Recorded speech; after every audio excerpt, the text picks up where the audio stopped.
दीपोत्सव की आए। दीपोत्सव आपके जीवन के अंदर खुशहाली लेकर आए, अमन चैन लेकर आए। आज की ये प्रेस वार्ता मुख्यतः कल हमारी राष्ट्रीय कार्य समिति की बैठक संपन्न हुई थी।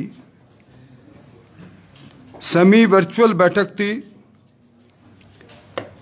राष्ट्रीय पदाधिकारी और केंद्र सरकार में मंत्री जो राष्ट्रीय कार्य समिति के सदस्य हैं वो मुख्यालय से जुड़े और बाकी सभी राज्यों के अंदर प्रदेश अध्यक्ष जी सहित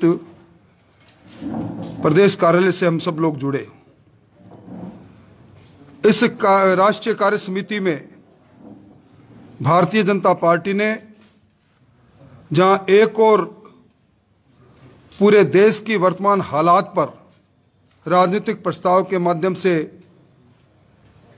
अपना मंतव्य देश की जनता के सामने रखा, वहीं आगामी आने वाले महीनों में 5 राज्यों में होने वाले चुनाव सहित एक पूरा राजनीतिक कार्य का रोड मैप भी रखा। मुख्यतः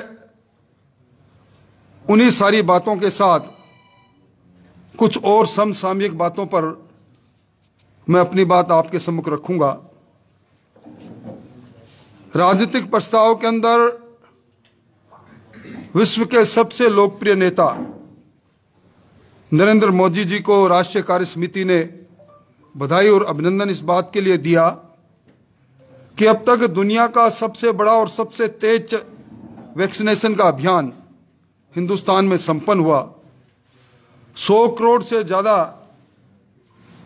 व्यक्तियों का वैक्सीनेशन हुआ और इसी में तमाम आरोप प्रत्यारोप के बाद वैक्सीन नहीं मिलने और विलंब होने की बात के बाद भी आज राजस्थान में 6,30,12,000 लोग का वैक्सीनेशन केंद्र सरकार के इस अभियान के दरमियान हुआ है।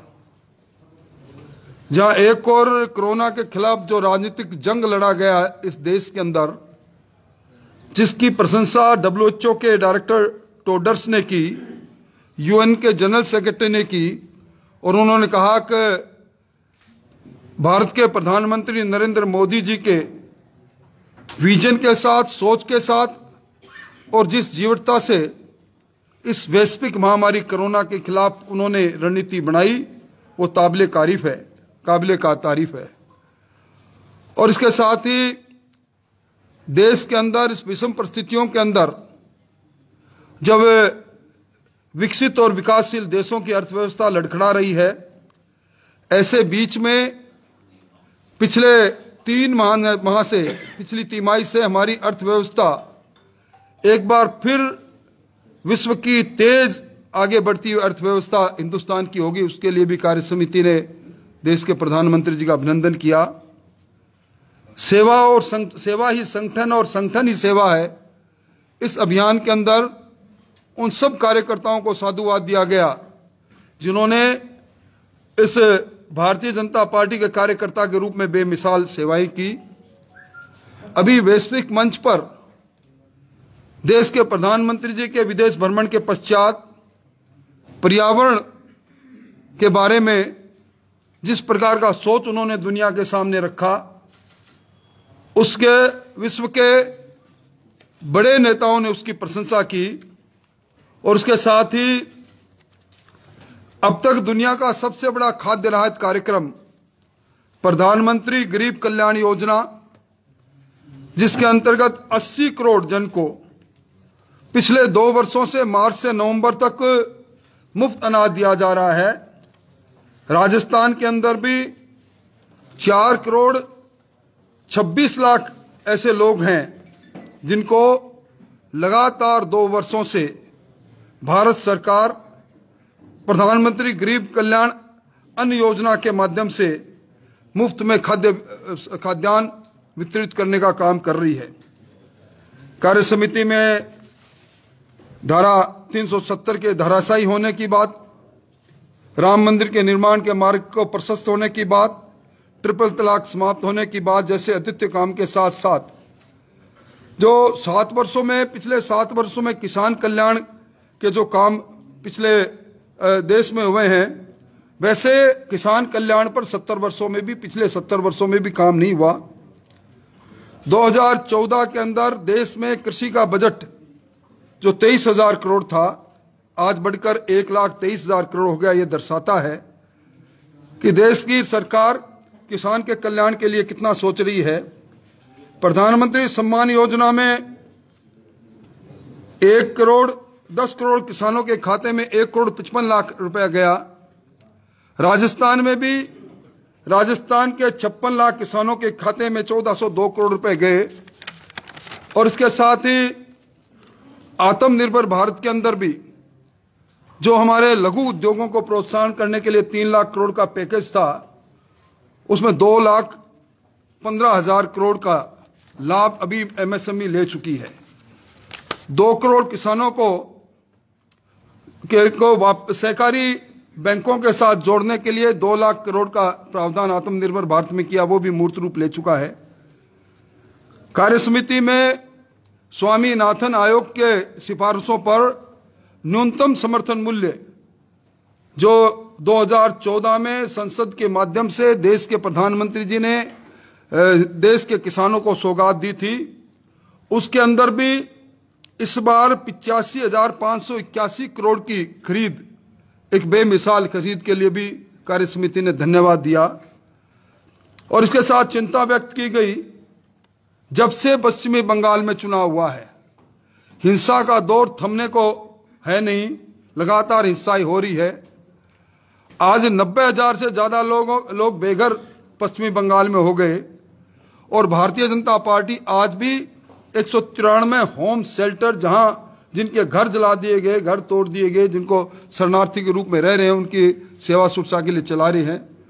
और कल का दिन भी पश्चिमी बंगाल में जिस प्रकार का हिंसात्मक रहा, वो चिंतातुर भी है। और उसके साथ ही भारतीय जनता पार्टी इस प्रकार के हिंसा करने वाले समाज कंटकों के विरुद्ध में सड़क से लेकर संसद तक लड़ेगी, और इसमें किसी प्रकार की कोई बात नहीं होगी। आगामी कार्यक्रम के रूप में इसी 25 दिसंबर तक राजस्थान के 48,000 बूथ सहित देश भर में 8 लाख बूथ कमेटियों का पूर्णतः गठन हो जाएगा, इस प्रकार का लक्ष्य रखा गया। 6 अप्रैल 2021 तक पूरे मुल्क में पन्ना प्रमुख बना दिए जाएंगे, और मई 2022 तक इस प्रकार का कार्य करेगी भारतीय जनता पार्टी। मन की बात, प्रधानमंत्री जी के मन की बात, जो हमेशा एक नवाचार को लेकर आती है, उसको हर बूथ पर सुना जाए। और अब वैक्सीनेशन में जो लोग बच गए, उसमें घर घर पर दस्तक देकर भारतीय जनता पार्टी के जो 10 लाख वॉलंटियर्स बने हैं, हेल्थ वॉलंटियर, वो इस अभियान को घर घर में जो वैक्सीन से वंचित रह गए, उसका अभियान चलेगा, जो राजस्थान में भी चलेगा। और इसके साथ ही 22 नवंबर से पहले प्रदेश की कार्यसमिति की बैठक होगी। 6 दिसंबर से पहले राजस्थान के प्रत्येक जिले में जिला कार्यकारिणी की बैठक होगी। और 20 दिसंबर से पहले जितने हमारे मंडल हैं, उनकी बैठक संपन्न होगी। क्योंकि भारतीय जनता पार्टी एक ऐसी पार्टी है जो संगठन और संगठन के साथ साथ संगठन के माध्यम से कार्यकर्ताओं से जुड़ाव और एक कैडर बेस्ड पार्टी है। और इसके साथ ही मैं राजस्थान के अंदर मुख्यमंत्री जी का एक वक्तव्य कि भारत सरकार ने एक्साइज ड्यूटी कम की, 10 रुपए डीजल पर और 5 रुपए पेट्रोल पर,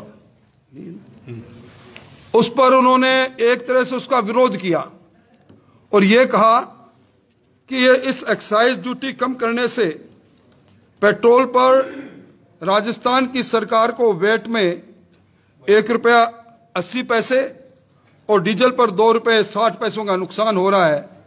मैं समझता हूं कि मुख्यमंत्री जी उस कांग्रेस सरकार की अगुवाई कर रहे हैं जिन्होंने जन घोषणा पत्र, जिसको प्रथम कबीना की बैठक में सरकारी दस्तावेज का रूप दिया था, उसमें एक घोषणा की थी कि पूर्ववर्ती सरकार में, वसुंधरा जी की सरकार में, जहां डीजल पर 18% वैट था और पेट्रोल पर 26% वैट था, वो ज्यादा है।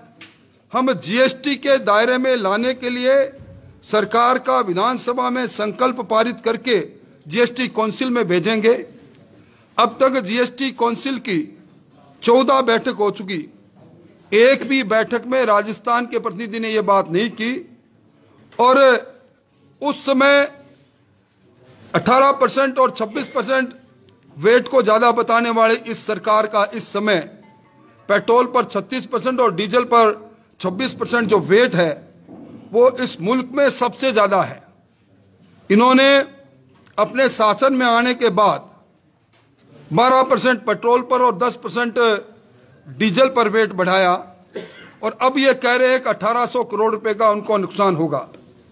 मैं समझता हूं कि सरकार जो चलती है वो सामूहिक उत्तरदायित्व से चलती है। सरकार के एक मंत्री हरीश चौधरी पंजाब के प्रभारी हैं। आज पंजाब के मुख्यमंत्री जी ने पूरे देश के अखबारों में एक विज्ञापन देकर एक जारी किया है, जिसमें उन्होंने लिखा है कि पेट्रोल पर 10 रुपए और डीजल पर 5 रुपए प्रति लीटर कम करने का उन्होंने ऐलान किया और लिखा है कि राजस्थान में सर्वाधिक 116 रुपए पेट्रोल पर और 100 रुपए 46 पैसे डीजल पर। यानी एक तरह से ये इश्तिहार इस बात को कहता है कि जिस पंजाब का प्रभार हमारे राजस्व मंत्री संभाले हुए हैं, जहां हमारा संविधान कलेक्टिव रिस्पॉन्सिबिलिटी पर सरकार चलाने की बात कहता है, उन्हीं की सरकार, पंजाब की सरकार आज राजस्थान की अशोक गहलोत जी की सरकार की आलोचना कर रही है। हम मांग करते हैं कि जो वेट आज देश के लगभग 17 राज्यों ने कम किया है, पर कांग्रेस नीति एक राज्य ने सिर्फ कम किया, वो भी चुनाव की छाया को देखते हुए। और ऐसे समय के अंदर राजस्थान के अंदर भारतीय जनता पार्टी मांग करती है कि भारतीय जनता पार्टी के शासनकाल में जो वैट था, यानी डीजल पर 18% और पेट्रोल पर 26%, जिसको ज्यादा बताते हुए कांग्रेस ने उस समय कई वक्तव्य जारी किए, उस पर वेट को लेकर आए। आज राजस्थान के अंदर और राजस्थान के पड़ोसी सूबों में, विशेष तौर पर पंजाब में और हरियाणा में लगभग 20 रुपए पेट्रोल पर और 22 रुपए डीजल के रेट में फर्क है। और सर्वाधिक वेट हिंदुस्तान के अंदर राजस्थान की सरकार वसूल कर रही है। और अब तक 1200 पेट्रोल पंप जो मुख्यतः हमारे बॉर्डर इलाके में है वो बंद हो चुके हैं। ऐसे में सरकार को अपनी बात को साफ गोई से सामने करना चाहिए। अभी राजस्थान के अंदर सरकार की ओर गांव की ओर सरकार गई है, यानी एक अभियान चलाया है और उस अभियान के अंदर जो कैंप लग रहे हैं उन कैंपों में कोई काम नहीं हो रहा है। 16 विभागों के कर्मचारियों को बैठाया गया है। खाद्य सुरक्षा में एक भी नाम जुड़ नहीं रहा है किसी भी कैंप के अंदर, क्योंकि पूरे राजस्थान के अंदर विद्युत कंपनियों को में ना खंबा है ना तार है। आज 1.5 साल पहले जिन किसानों ने एग्रीकल्चर कनेक्शन के लिए डिमांड नोटिस जारी कर जमा करा दिया, वो भी देख रहे हैं।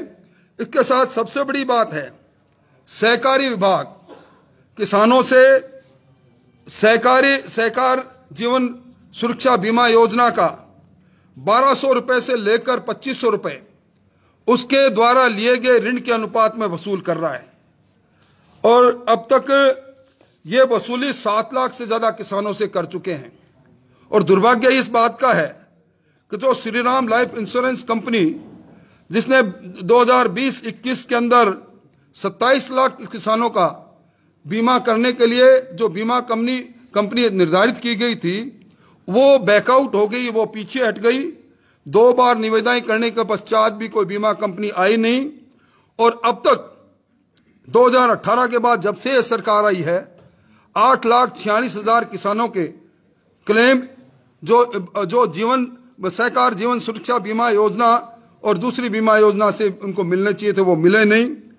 और ये जो कंपनी है, ये company Shriram life insurance company वो है जो पूर्व में ब्लैक लिस्टेड हो चुकी थी। जुलाई 2021 में सरकार ने खुद इसके विरुद्ध एक जांच समिति बैठाई थी। अतिरिक्त रजिस्ट्रार प्रथम, अतिरिक्त रजिस्ट्रार मार्केटिंग, अतिरिक्त रजिस्ट्रार बैंकिंग, वो जांच भी आज बस्तों में बंद है। मेरा आरोप है कि सरकार जहां एक और सहकारिता विभाग के माध्यम से किसानों को ऋण करने में ऋण की राशि में कटौती कर रही है, वहीं इस कैंप के इस प्रशासन गांव की ओर अभियान के अंदर किसानों से जबरन बिना बीमा कंपनी हुए उनका बीमा की राहत उन्हें मिल नहीं सकती, क्योंकि कोई बीमा कंपनी नहीं। आज हर किसान से जो इस उपभोक्ता है जिनकी संख्या 27 लाख है, उनसे 1200 से 2500 रुपए एक जजिया कर वसूल कर रही है। इससे बड़ा दुर्भाग्य हो नहीं सकता। आज राजस्थान के अंदर डेंगू का डंक चारों ओर फैल रहा है। अभी सरकार ने आंकड़े प्रस्तुत किए कि मरीजों की संख्या 13,000 मात्र थी और 30,000 मृत्यु हुई है, जबकि पिछले एक पखवाड़े में सवाई मानसिंह चिकित्सालय में 57 मरीजों की मृत्यु अकेले डेंगू के कारण हुई है। ये अतिरंजित अगर इनके आंकड़े देखें तो इनसे कई गुना ज्यादा आज कोरोना से मृत्यु हुई है। और अब नया जो वेरिएंट आया है DNV2 और DNV3, ये बहुत ही खतरनाक है। और मैं समझता हूं कि सबसे बड़ी फेलियरनेस सरकार की इस पर रही कि जब उनको मालूम था कि कोरोना ये डेंगू वेक्टर बॉर्न डिजीज है, फॉगिंग करने का राजधानी सहित किसी भी शहर के अंदर फॉगिंग हुई नहीं।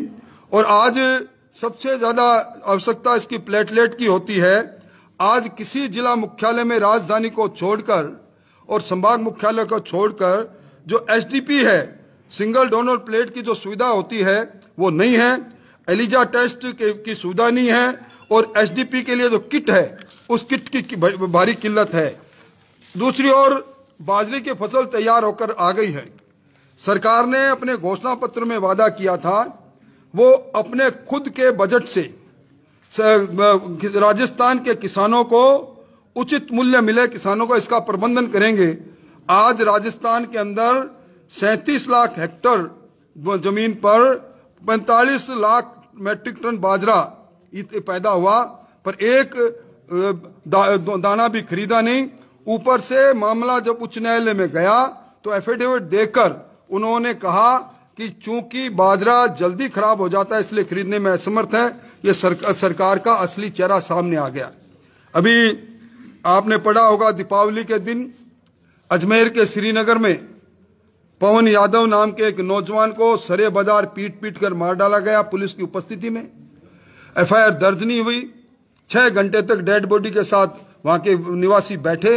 मात्र 3 पुलिस कर्मियों को निलंबित करके और इतिश्री कर ली गई। आज पूर्व विधायक और विधायक भी सुरक्षित नहीं।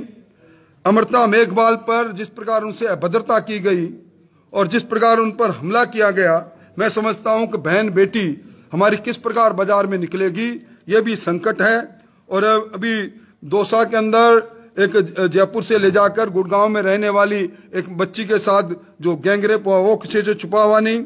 भरतपुर में पूर्व सरपंच को गोली से जिस प्रकार मारा वो किसी से छुपा हुआ नहीं। और मैं ये कह सकता हूं कि राजस्थान में अपराध और अपराधी दोनों बेकाबू है। राजस्थान आज भी महिला दुष्कर्म के नाते आज आंकड़े जो नेशनल क्राइम रिकॉर्ड ब्यूरो के हैं 2020 और 2021 के, वो आंकड़े ये दिखा रहे हैं कि राजस्थान के अंदर रोज 15 महिलाओं के साथ कहीं न कहीं बलात्कार होता है। और राजस्थान में जो बलात्कार इस वर्ष अब तक दर्ज हुए हैं 5310, ये हमारे पड़ोसी उत्तर प्रदेश और मध्य प्रदेश से लगभग दुगने हैं। और आज राजस्थान के अंदर दहशतगर्दी का वातावरण बना हुआ है। कुल मिला के ये कह सकते हैं कि इस सरकार के रहते हुए अपराधी बिल्कुल एक तरह से नियंत्रणहीन हो चुके हैं। और ये सरकार एक दहशतगर्दी पैदा करने वाली सरकार है। हर मोर्चे पर सरकार विफल है। मोटे तौर पर मुझे मोटे मोटे बिंदुओं के बारे में आपसे इतना ही निवेदन करना था। अब आपके कोई सवाल है तो मैं कोशिश करूंगा कि आपके सवालों का मैं जवाब दूं।